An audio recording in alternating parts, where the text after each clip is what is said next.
அஜித் குமார் விடாமுயற்சி மற்றும் good bad ugly படங்களின் பின்னர் தற்போது GT4 யூரோப்பியன் சீரீஸ்க்கு தயாராகி கொண்டிருக்கிறார்.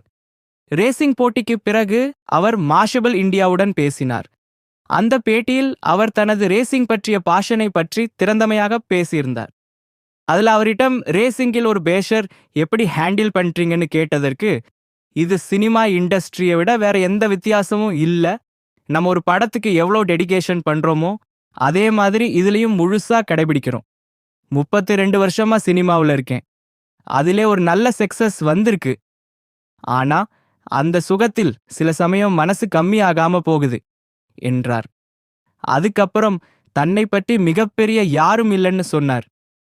நீங்க கம்ஃபர்ட் சோன்ல இருந்து வெளியே வரணும். ஒரு இடத்துல யாரும் இல்லாம ஆரம்பிக்கிறது தான் உண்மையான சவால்.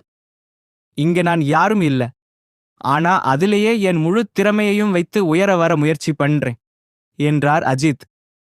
இதை கேட்ட அவருடைய ரசிகர்கள் கமெண்ட் செக்ஷன்ல நெட்ஃபிளிக்ஸ்ல ஒரு டாக்குமெண்ட்ரி பண்ண சொல்லி டிமாண்ட் பண்ண ஆரம்பிச்சிட்டாங்க.